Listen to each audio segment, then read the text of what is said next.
Is Bradley Gunyon, the shortstop, leading things off. Bennett Humphreys, a big bat in their lineup, and Charlie Muir, who pitched yesterday, in addition to Dinesh, gets the start on the mound. Those are the first three due up. And getting a look at the Granada starting pitcher, Caleb Juan. Loves cheeseburgers. Who doesn't? Don't we all? But you mentioned the path that both these teams had to play here. When one of these teams lost that District 57 tournament and had to kind of take that long route to getting an opportunity to come back to here, this was probably the dream matchup that they had in mind. First pitch hits Gunyon. So the leadoff man is aboard for Bollinger Canyon.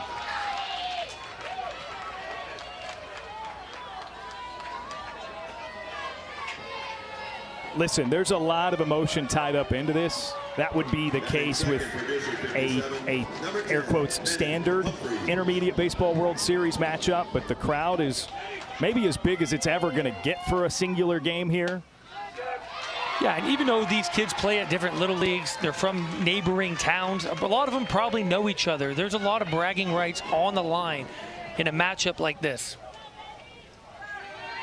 Runner takes off from first. It's called strike two on Bennett Humphreys as second base stolen by Gunyon. So a man in scoring position. Yeah, we've seen the importance of base runners in this tournament, and we've seen Bollinger Canyon already off and running, much like they did in yesterday's game.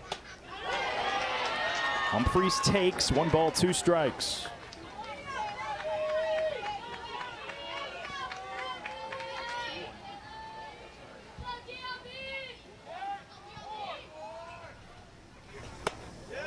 Juan delivers, but high.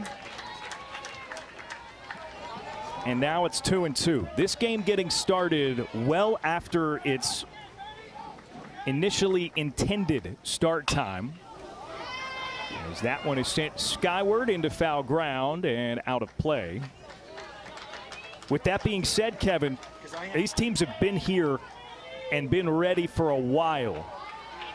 So it'll be interesting to see how they start this game, right? There are those nerves, those emotions, but there's been some time for that to settle in. Yeah, you know what? I think the delayed start time maybe was able to calm the nerves down a little bit. When you play in a tournament format like this, you're told your game might start at 12, so you're here in advance. And the fact that that game almost went 4 hours in front of us, kind of those nerves, you start getting used to the stands, you start getting used to it, you're watching other players play, and you could just hear the crowd here, the excitement that maybe that little bit of delay in the start time allowed the nerves to calm down and let them settle in. Full count pitch. That's stroked out to left center field. A back trot for it, and it bounces shy of the fence. RBI double. Bennett Humphreys, and Bollinger Canyon takes a 1-0 lead.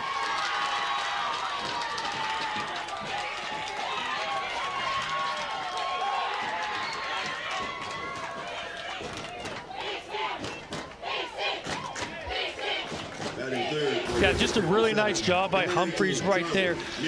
When you got a runner at second base with no outs, you're looking to pull the ball right there. But knowing how big and strong he is, he has the ability to drive that ball deep out to left center field to get the scoring going with an RBI double. First pitch swinging, aggressive hitting to begin things for Bollinger Canyon as Charlie Muir, the pitcher, bats third in the lineup.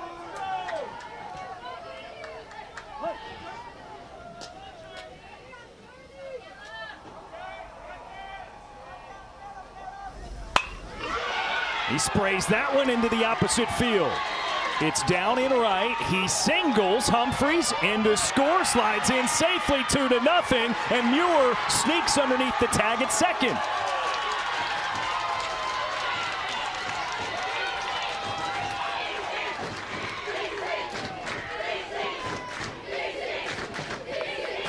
This is exactly what you want to do as a right-handed hitter. That breaking ball is a pitch that he could pull right there, but knowing the situation with the runner at second base, he lets that ball travel a little bit deeper.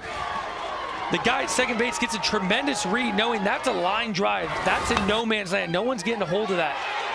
First pitch swinging again. Now Ethan Lee punches it through the middle of the field. Close play at the plate. And another run across. Muir did not slide, but stepped on the plate before a tag could be applied.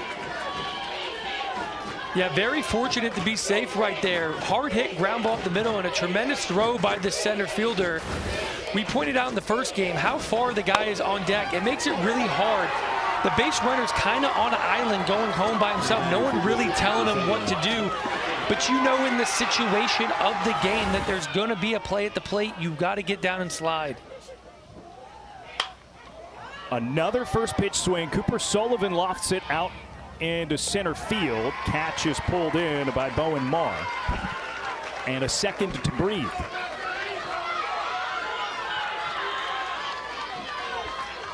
And even though these two teams have matched up, this is Granada's first game of the tournament. I know they got the home crowd behind them, but there's still a little bit of acclimating into the tournament. The fact that Bollinger Cannons already played yesterday, they've kind of gotten their nerves out. You could tell they're coming out super aggressive, swinging early in the count. We saw a lot of the team's first games. They were a little bit more passive, maybe that first time through the order. They kind of eased into the tournament a little bit. This is game 2 for Bollinger Canyon. They got their foot on the pedal, and they're not trying to let up.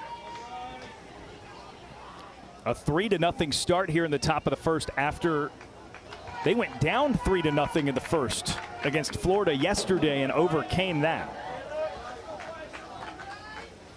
0-1 the count to Bryce Denish. 2 for 2 yesterday. Stole home, pitched well in the late stage of the game as well. And second base stolen by Ethan Lee. Yeah, he was clearly the best player on the field yesterday statistically. He reached base every time. He stole home. He closed out the game. But emotionally, what he did for his team, mentioning they were down 3-0, they kind of crawled back into that game. But his courageous decision to steal home right there just really lit a fire under his teammates.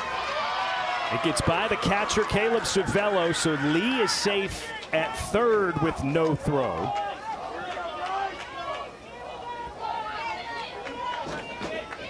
So now a 2-1 count, runner at third with 1 away. Denish, a late swipe, makes it 2-2.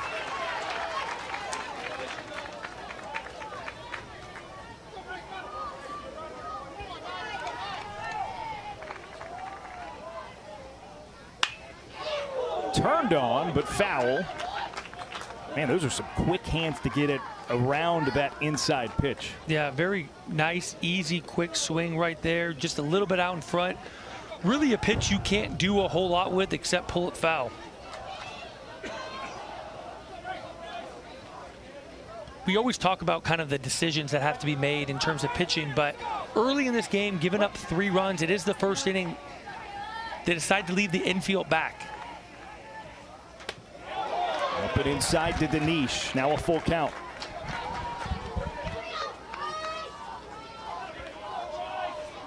Sometimes you see early in the count, they keep him back with 2 strikes. Maybe you would bring him in. Shot up into the air to the left side, foul territory, and it just drops. Tough play for Grant Sorkin over there at third. Yeah, really tough play, especially off the right-handed hitter's bat. This ball almost starts over the fence line. He does a really good job reaching out with his offhand, making sure he knows where the fence is. Ball kind of fades back. As we're later in the day, we do have the sun as a factor. Another full count pitch, chopper left side, and it's through. 4-0 Bollinger Canyon. Bryce Denish comes through again.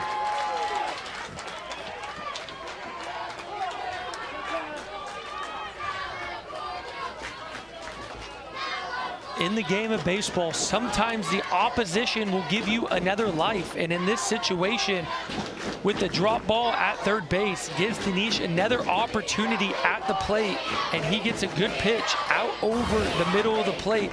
It's just another knuckle curveball right here that starts up in the zone. He does a really good job getting his bat on it, able to sneak it right between the third baseman and the shortstop for the 4th run of the inning.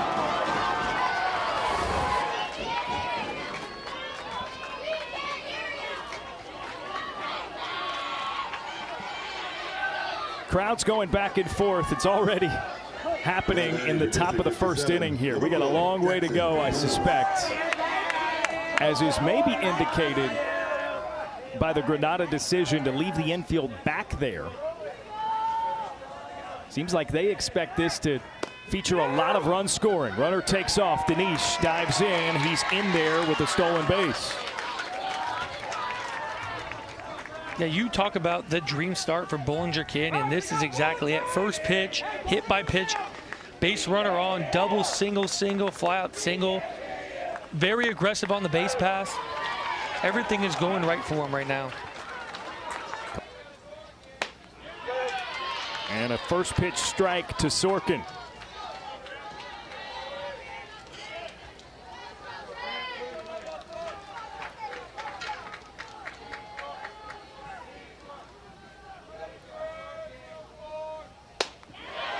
Ure gets a swing and a miss that time, 0-2.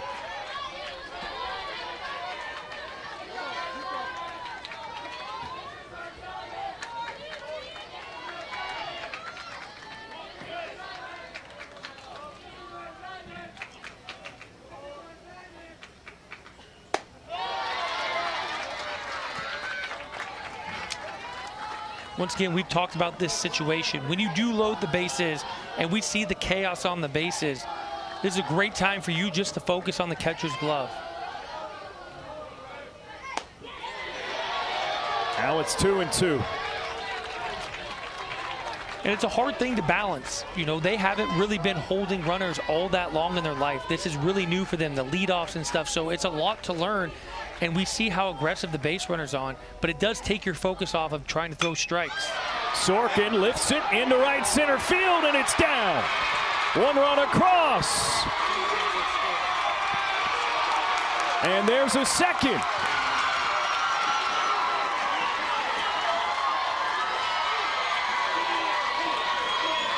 Two-run single grants Sorkin, and it's within 2 now in the first.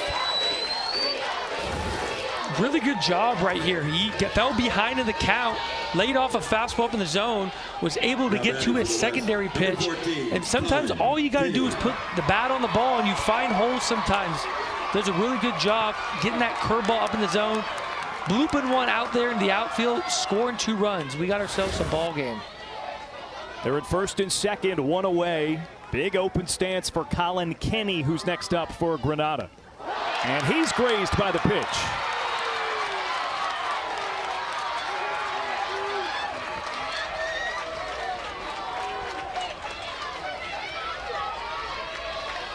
That's 3 batters hit by pitch of the 6 that have stepped up to the plate. Emotions are high. These two teams know each other well. There's a lot on the line. One of these teams beat each other, have the right to be here. Another one had to take the long course to get back here. There is a lot of emotions. There's a lot of people here. Infield in, Chase Buffona bounces it to second base. Backhanded play, the throw to first, gets the out, but it does sacrifice another run. And Granada makes it 4-3.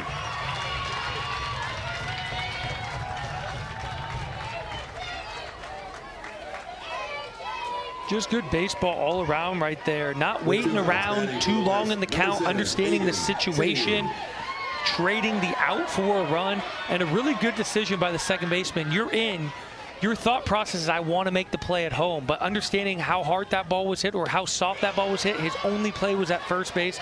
Does a really good job kind of slowing down the game, making sure he gets 1 out. Aiden Cheney says he wants to be a doctor. He's got 0-1. Can't touch it above the strike zone. Now he has to battle with 2 strikes. Yeah, and we saw this, Bollinger Canyon. We saw this earlier with the guy on the mound.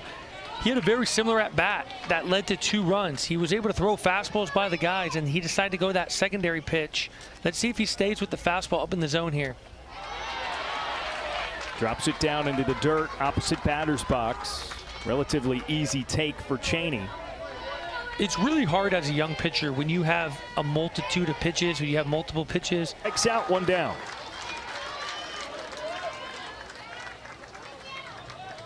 Second punch out for Juan. Might be the last That's a very unique grip. I initially thought it was a fastball, but that might be his version of a changeup. The fact that he had his ring finger on it is typically the grip you would have with the changeup. The spin on the ball was a little bit unique. Reminder, these are young athletes. Their hands aren't fully developed. It's the same size ball that they use at the major league level, so they do grip the pitches a little bit differently than you'll see guys at the major league level grip some pitches. Zach Vu did not go around on that check swing.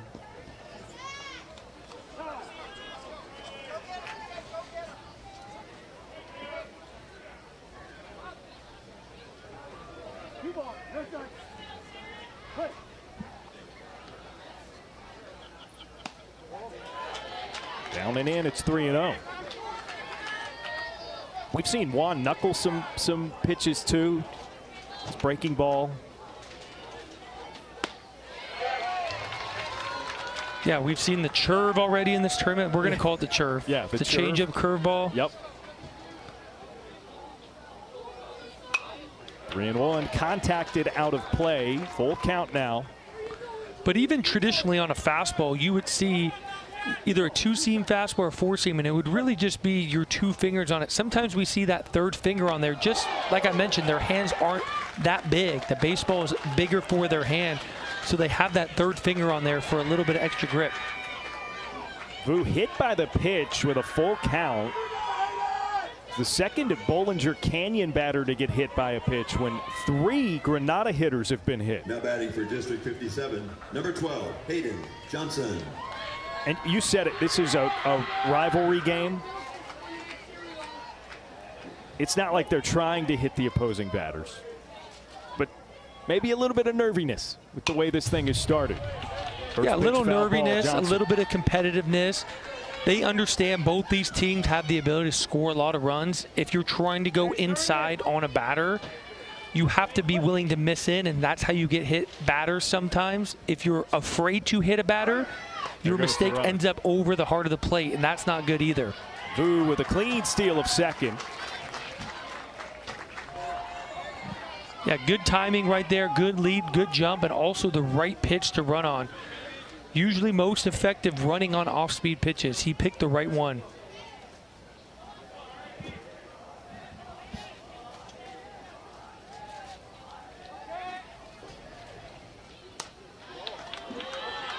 Off the mark.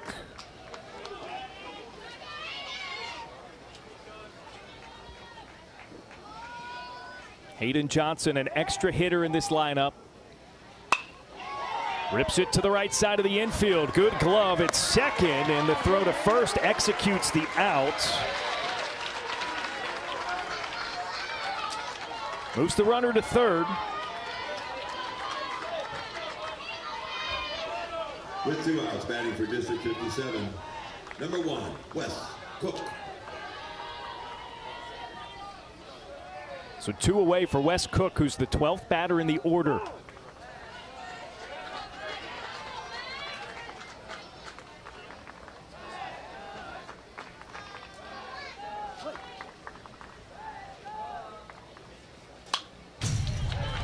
Good swing, fouls it back.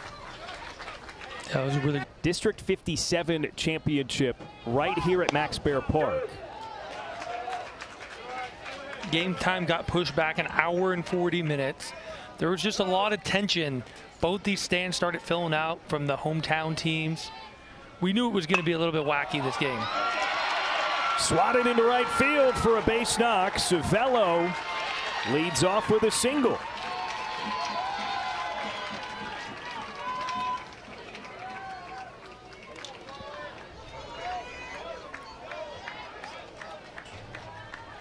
This is a great job by Savello. 3-0, shows the bunt. Actually draws that second baseman in a little bit. Gets on top of a high fastball right there. But as you can see, that second baseman's drawn in a little bit tighter right there. That hot shot. If he's back, he doesn't show bunt. He probably has an opportunity to make that play. Good decision by him to show bunt 3-0. At least appear to the defense that he might lay a bunt down. Bunt tried by Bowen Marr. That pitch off, as opposed to leaving it up to the umpire.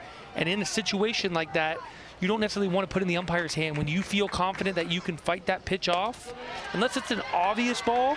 But if it's one of those borderline pitches, sometimes as the competitor, you're better off swinging the bat trying to fight it off.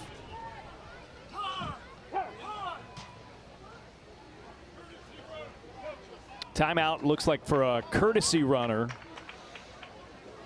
for the catcher, who's the lead runner at second base. So Caleb Savello will head back to the dugout and gear up. And no one is more excited about this than us in the booth, because we just did a 4-hour game, and you know, not a good portion of that game, but there was no courtesy runner for the catcher, and there was a lot of times we were waiting for that catcher to come out. And considering it's hot out right now, and this is on pace to be a long game, it's the right thing to do. It's a really tough thing as a catcher. You have all the gear, you're involved in every play. If you have an opportunity to get that guy off the base pass, get him some water, a little bit of shade. Cruz Charbonneau takes off for third, and it's through the left side of the infield. The courtesy runner comes across to score, and it ties it at 4.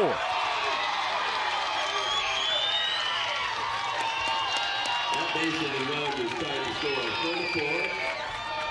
With 2 outs in the bottom of the second. And you want to know why, with 2 outs and 2 strikes, you run and try to steal third base. Right there, he has the third baseman in a really interesting spot. He's going to cover third base because he notices the runner is on his way to third, takes him out of his normal position where he probably would have fielded that ball. Really good decision by that courtesy runner to be aggressive and leads his team to another run. Cruz Charbonneau was the last out when the decision was made to run for the catcher. As now on the called strike, Bowen Marr swipes third base as well. So a fun subtlety to this level. Charbonneau had just hit a fly ball out to center field, but still gets to make a mark on the game. Little League, you gotta love it. They're on the corners for Caleb Wan now with 2 away. The 1-1. In the dirt, runner goes from first to second, so Merlin Newton, the third, is also in scoring position.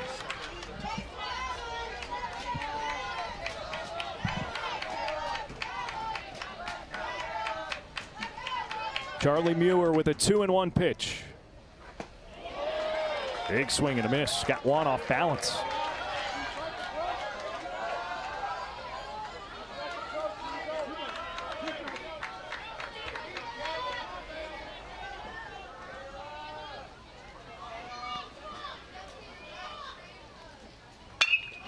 Ripped through the side of the infield. It'll plate 2. Juan makes his way to second. 3 runs for Granada in the second.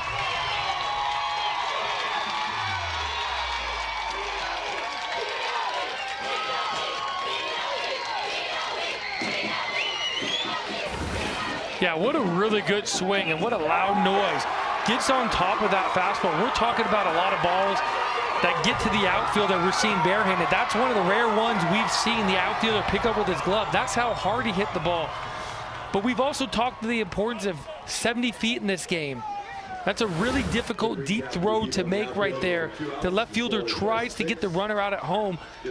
The cutoff man needs to do a really good job right there, understanding, is that runner going to score, not score, cut that ball off? Since the ball went to home, the batter runner.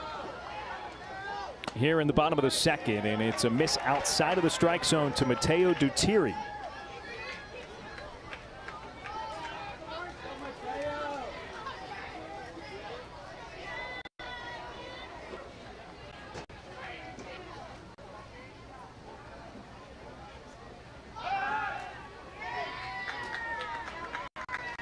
Inside move by Danish, but no throw to second.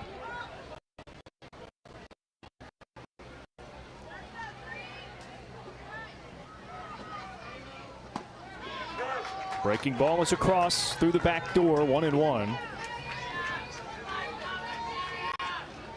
And during the pitching change, that's another courtesy runner. It was Caleb Wan, the pitcher.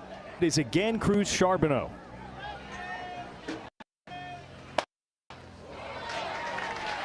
Big swing and a miss makes it 1-2. That was a real big swing right there. He got that. And a balk is the call. Charbonneau moves from second to third.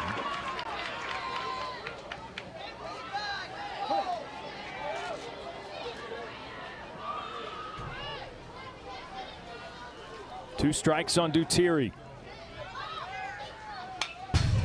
He just nicks it foul.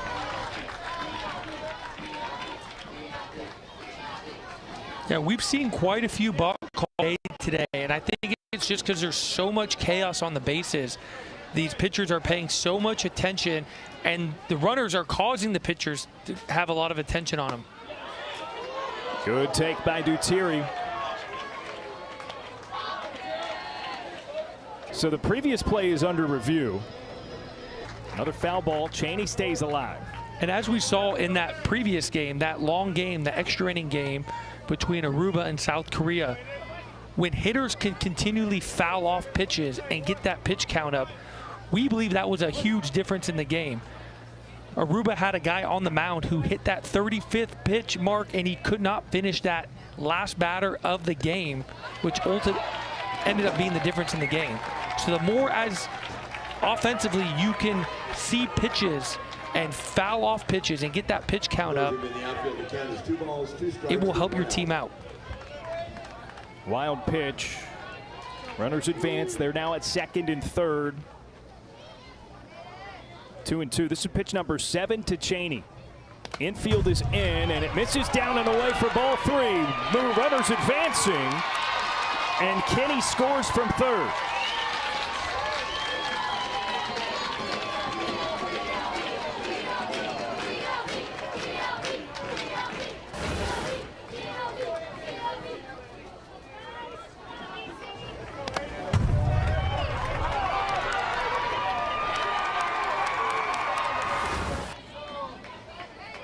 So after striking out the first 2 batters he faced, Bryce Danish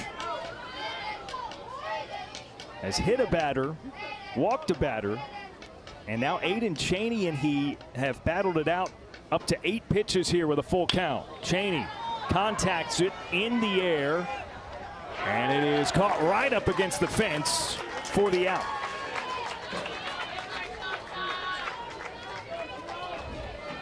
Ethan Lee making the play at first base. Yeah, we've seen Ethan Lee make a really good play in that first game, jumping up, snagging the ball at first base, but tremendous use of that off arm. It's really difficult, especially with the small space we have here from fair to foul territory. The fact he goes over with that off arm, he knows where that fence is. It gives him confidence to just focus on the ball and not worry about running into the fence. 1-0 to Caleb Savello.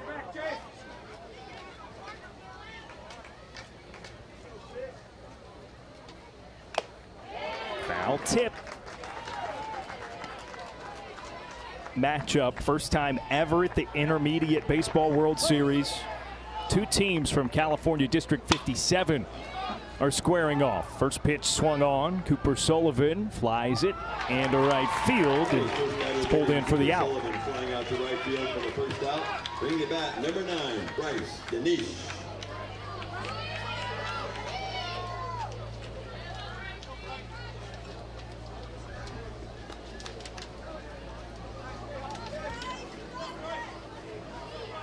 Bryce Danish now the batter. 1 for 1.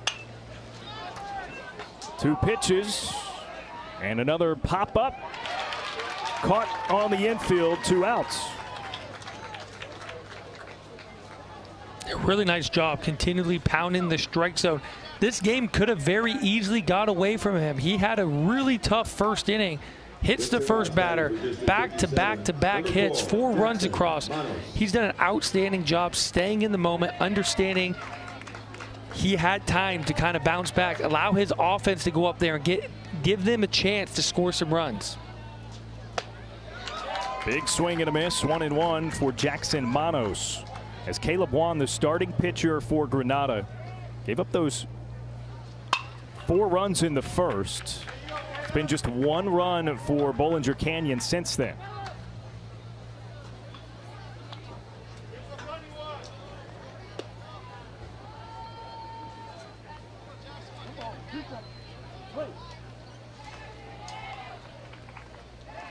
1-2. Dribbler down the line, bouncing right down the line until it got to the bag and it shifted outside. Good job of that umpire right there. He made his decision last minute. That ball stayed on that chalk line to the very end. Hopped over outside of the base, which makes it a foul ball.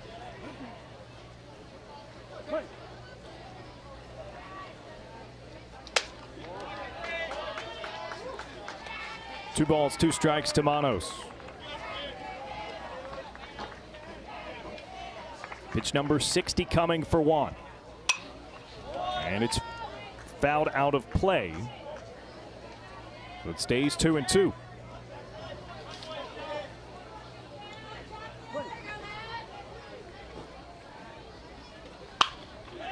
On the ground, and it's through for a hit.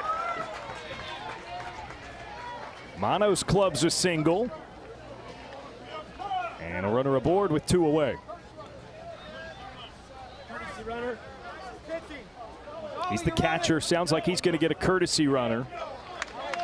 It would be the last out, so Dinesh, but he's also the pitcher, so it goes back one more batter. Yeah, it could go back one more batter, I believe. So the out before that would have been Cooper Sullivan. Vincent Thielen.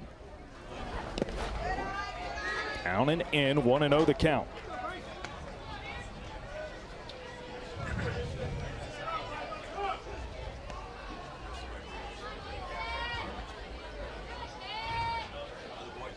Marr already with a stolen base in this game. There he goes, takes off for second, and it is pitched into the backstop, so he's got there with ease.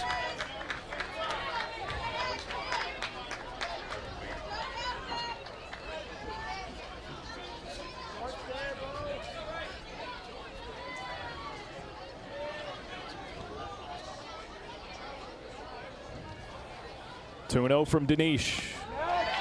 Down into the dirt. Manos thought he had it in his mitt, but it slipped by him. And now Marr stands at third base.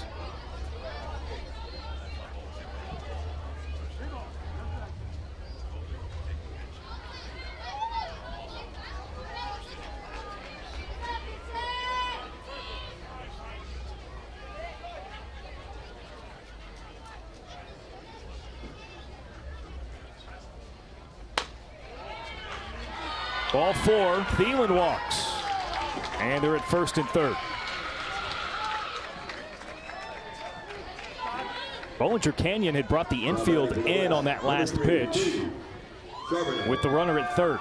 Yeah, we got over that 35 pitch count, the one we kind of referred to.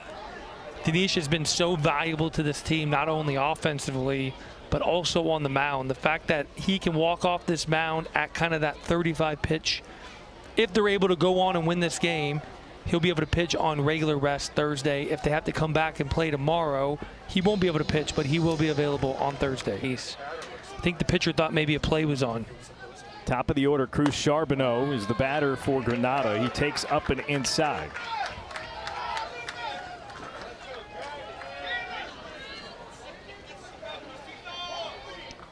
Infield remains in. Charbonneau takes. It's 2-1. I love that. I was about to ask if you were a good whistler, and you just went right into it. Saved me the question. I mean, I can whistle. I wouldn't say my special talent is whistling. I have this very specific whistle that my dog knows. Okay, that's how I call my dog. That feels like a special talent. It's a specific whistle, but it's also my only whistle. So I call it specific because my dog responds to it. No one else does. Okay. Effective communication with a dog. I do that. My dog's ears perk up. That's your special talent. Yeah. If you were playing here, that's what that would say at the bottom of your. Can call for his dog by whistling. Yeah. Special talent. Dog whistler. I wonder what I would say my special talent is. I don't know. 3-2 pitch, swung on and missed. Charbonneau fanned. Still discovering it at age 37, trying to figure out what my special talent is. With one out, diving catches. Merlin Newton, the third. Gets a little bit onside of that 4-seam fastball. Has that ability to run it back in. Almost acts like a 2-seam fastball right there. Down and inside against Merlin Newton III. Yeah, okay. Besides baseball, generally speaking. Yeah, but I wouldn't say that's a talent, special talent. I think that was an acquired talent. I think that was something I worked really hard to do. Yeah, okay. That's a high fly ball to right field. And it drops shy of the wall. Marr scores. In comes another in Thielen. And all the way to third, Merlin Newton III lets out a roar as he's driven in 2.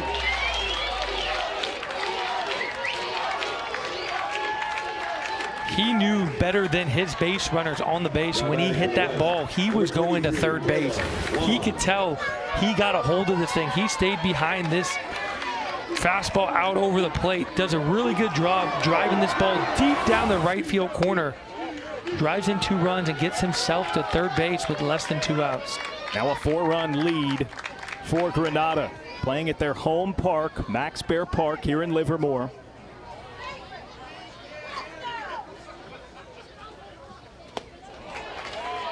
Good breaking ball, tight spin, gets a swing and a miss from Caleb Wan.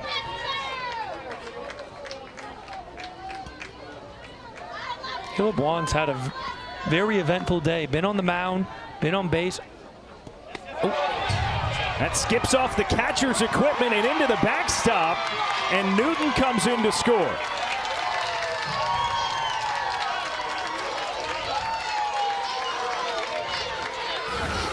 There's this certain spot right out in front of home plate. If that ball hits there, no matter what the catcher does, he does everything right there. He puts his body, his mask in front of it, and it bounces over him. There's nothing the catcher could do right there. That was just a pitch that landed in that certain spot in front of home plate. There's nothing the catcher could do right there. And no wonder he didn't really have a feel for it, because it didn't bounce off of him. It bounced over his shoulder and off of the umpire.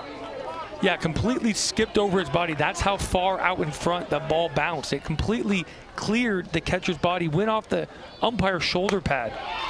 There's a swing and a miss. Juan, the second strikeout victim of Sullivan.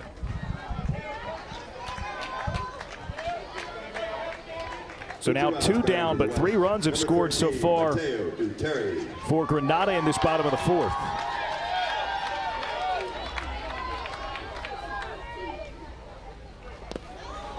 Big first pitch cut.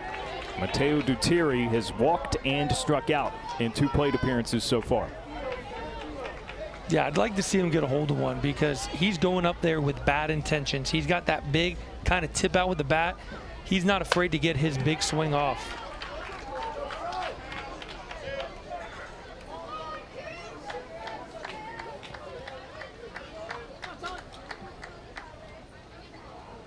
Sullivan back to the windup with no base runners. Down and away, 2-1.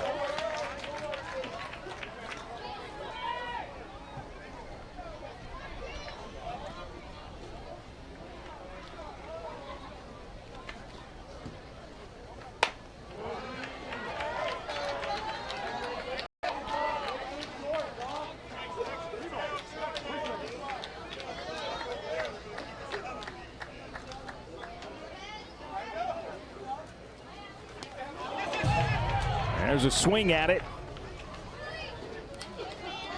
And it brings the count full.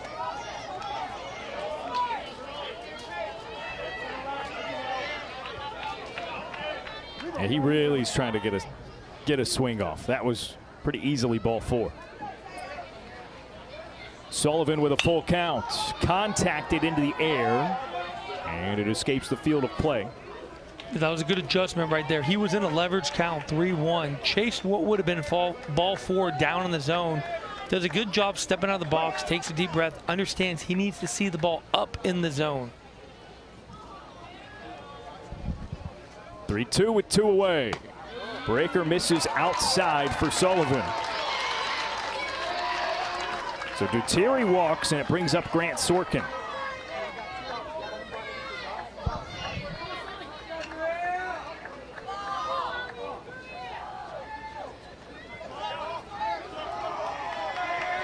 And a balk called as Sullivan stepped off to kind of refocus.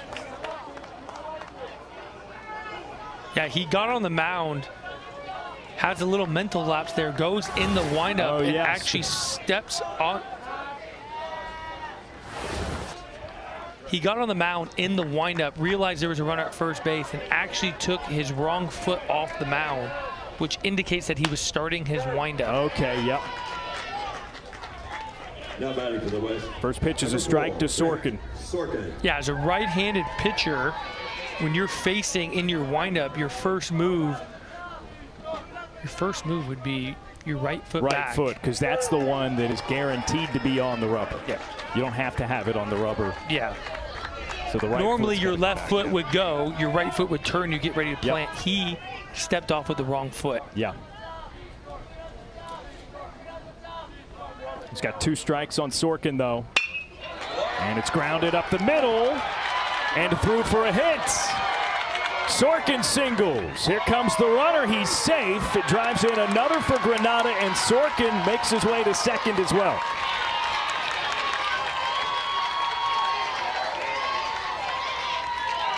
It's a perfect example of the little details in this game, the extra 70 feet that you give a team. You go from a walk with a runner at first base, you balk the runner to second base hit up the middle, scores a run, and then on top of it, you throw over the cutoff man's head, allows that batter runner now to get into scoring position again. At this age, you have this tendency to want to really make plays, heroic plays, but sometimes the fundamentally sound play is the right play to make. I can't tell you how many times I was playing center field and I wanted to throw a runner out at home, but I knew the speed of the runner, how deep I got it. I knew kind of the percentage of throwing the guy out. Sometimes you just have to make the smart play. Colin Kenny swinging away, puts it into the backstop for a foul ball, strike 2. He's been hit by pitch twice. Yeah, he didn't wait around. He was like, if I see something that doesn't hit me, I'm swinging to base his earlier plate appearance. To the right side of the infield, snagged at second, and the double play. Cruz Charbonneau with the awareness to reel it in and quickly toss it for the tag up at first. It retires the side. Yeah, what a tremendous play position. The ball has a way of finding you. He's like, can I just hide over here for like an inning? Yeah. Let me get my feet wet. 2 batters in, the ball finds him. Ground ball over the middle.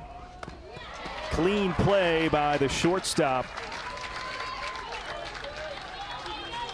You could even tell, even on that ball, the leadoff batter at second base, and then this ball with the shortstop, you could tell the sun is a little bit of a factor, even on the ground balls. There's a slight hesitation with the glare. Yeah, there's a little indecisiveness initially off the bat. You could tell he's looking back into the sun. Whether the sun's directly in his eyes or that backdrop is really bright, his initial read wasn't, I know exactly where the ball is. There was a little moment of hesitation, really nice recovery.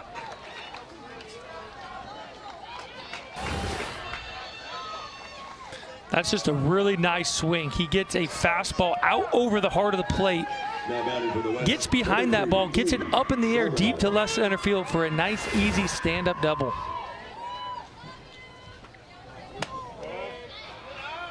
Fastball misses high and outside. Cruz Charbonneau with a 1-0 count. 4th plate appearance for him.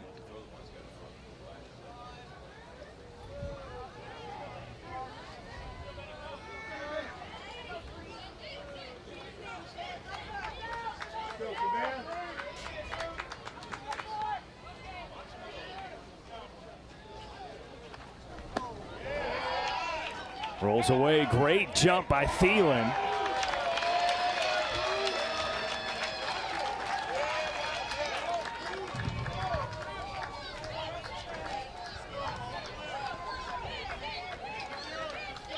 That's another way to advance. We've seen a ton of stolen bases, but anticipating that ball in the dirt, being able to move up 70. That's 3-0 to Charbonneau.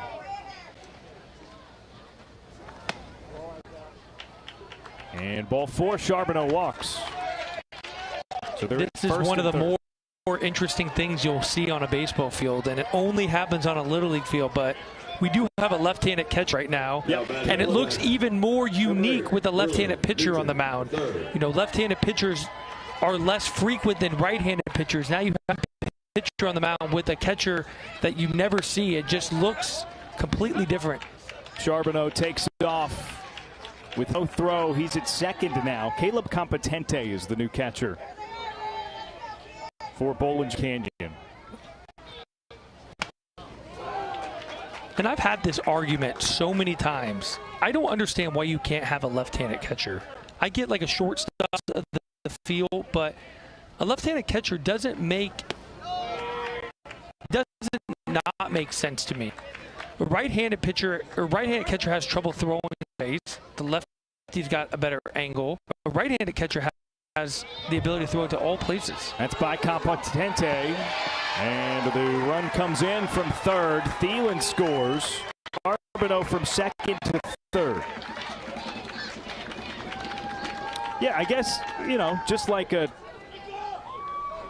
right-handed throwing catcher, there are certain angles where are more difficult. Yeah, but it's not there aren't essential angles that are made more difficult for a left-hander.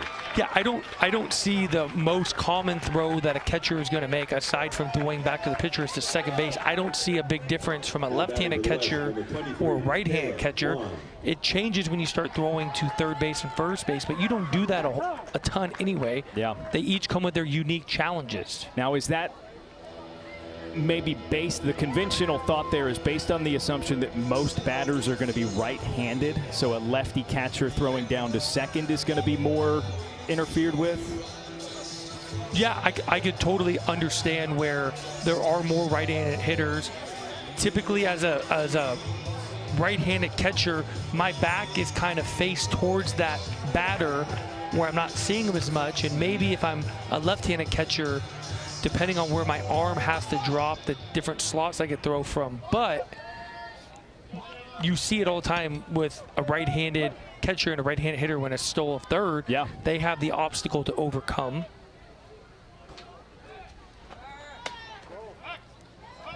Newton runs to second. So 2 in scoring position now for setting. You're really going to kind of figure out, where am I missing? How do I make an adjustment? And when it happens in game, it's really hard to make that adjustment in real time. Mateo Dutiri, a yanked foul ball on the first pitch. He's walked a couple of times. He's also not afraid to get his swing off. Big cut into the air, out of play, 0-2.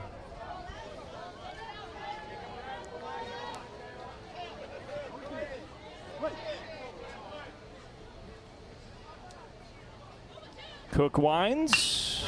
That one is crushed. Deep right field. Off of the fence. Dutiri to second. It scores 2. And it's an 8-run lead.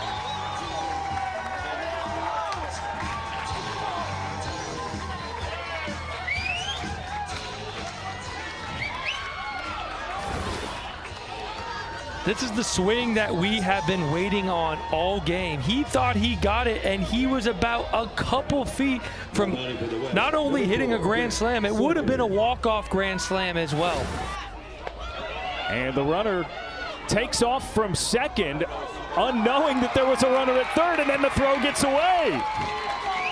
Juan comes across to score.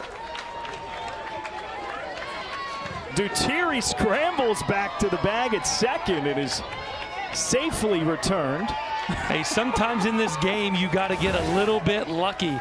Just a mental mistake after hitting that ball that almost was a grand slam. He assumed his teammate had scored on third base. He tried to steal third, realized there was a guy there, got back, was fortunate to get back, and not only did he get back, another run was able to score. In essence, he drove in another run. He was letting his teammate know, you probably should have scored on that one. Yeah, right. I'm going to get you home either way. So now Grant Sorkin with a chance to end it with a base knock.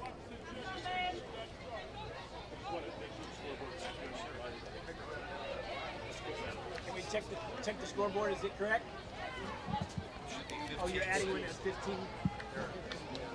And a quick pause because the scoreboard had not updated with that extra run.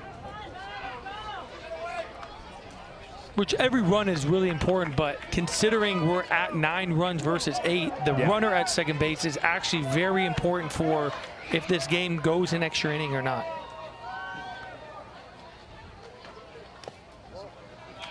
Into the dirt. Grant Sorkin has driven in 3 runs already today. And maybe a 4th, depending on how we want to rule what just happened right there. Well, that was Dutiri. Oh.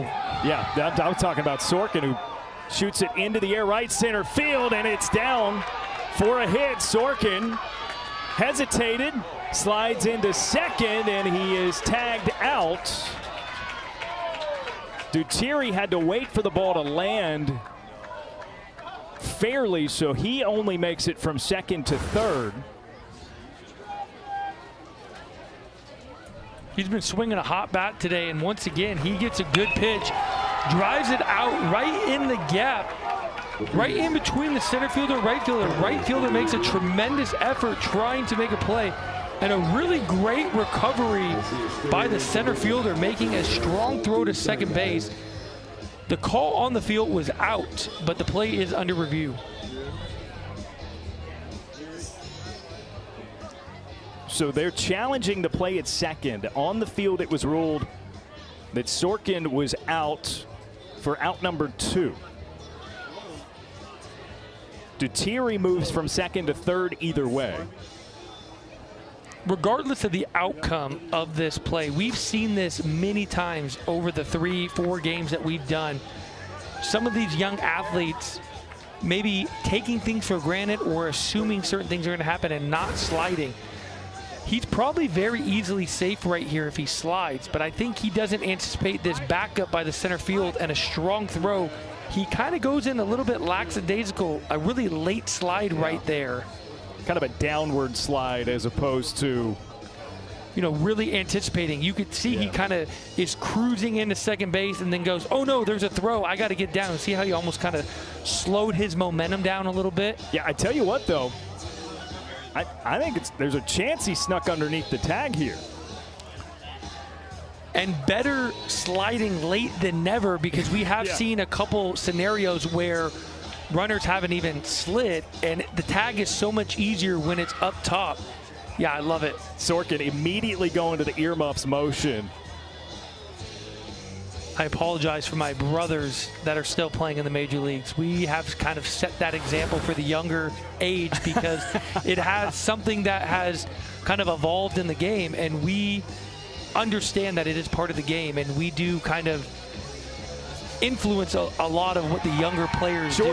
Yeah. So you're seeing it here at a younger age because the older guys at the higher levels are so accustomed to doing it that it's almost second nature for these kids to do it. To be fair, in your guys' defense, you guys being Major League Baseball players, I do think that, especially at a level like this, there is dependency on the players on the field because of that lack of technology in the dugouts, right? So if you're a coach, you're probably listening to your players more often than not. Hey, did you get in safely? Yeah, you are listening to your players, but you also know your players really well. There's certain players you're listening to more than others.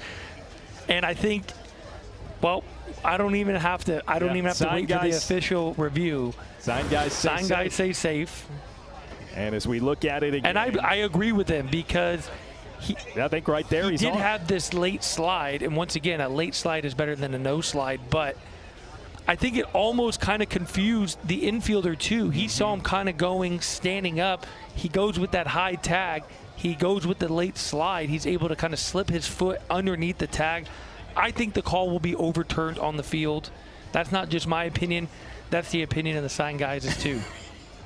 who happen to be on a little bit of a heater right now. They got off to a really tough start in game 1 of this tournament. Missed the only challenge of that game. Since then, they have been 5 for 5.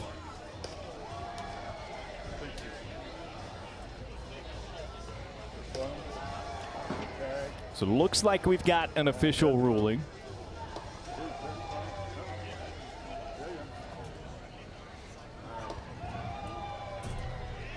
And he's safe at second. You are the best.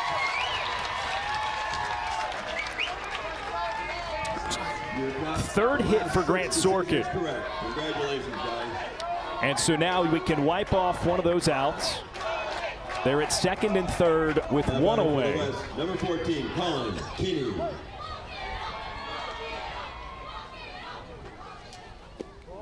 And Colin Kenny takes low for a 1-0 count. He's reached a couple of times, doesn't have a hit. Mateo Dutiri would be the winning run from third base if he comes across to score here. 10-run rule in effect. Would have been in effect at the conclusion of 5 innings. This is the 6th. Fouled back by Kenny. It's 1-2.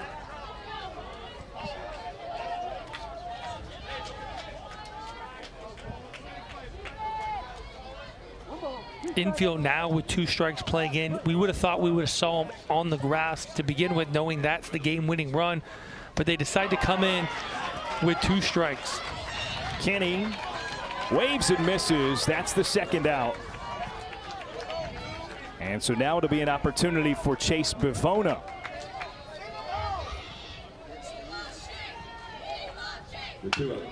Bivona into the air, left center field. Diving effort comes up just short. Dutiri in to score. And that's the ball game. Granada Little League takes it on their home field in run rule fashion. Yeah, what a tremendous comeback victory. And I know it was early in the game, but they were down 4-0 after the first half of the inning. They stayed with the process. Tremendous job. They only used 1 pitcher in this game. He could have very easily folded after that first inning, giving up 4 runs. Is able to keep his team in the game. Did a really good job getting his offense up to the plate, and the offense kind of answered the bell. That does it for our local rivalry edition of the Intermediate Baseball World Series. Granada Little League, the West representatives win 16-6 over Bollinger Canyon, the California District 57 representatives, and technically the hosts. For Kevin Pillar, the rest of our great crew in Livermore, I'm Darren Vaught. Thanks for joining us so long. You got Sam and Wes the rest of the way today.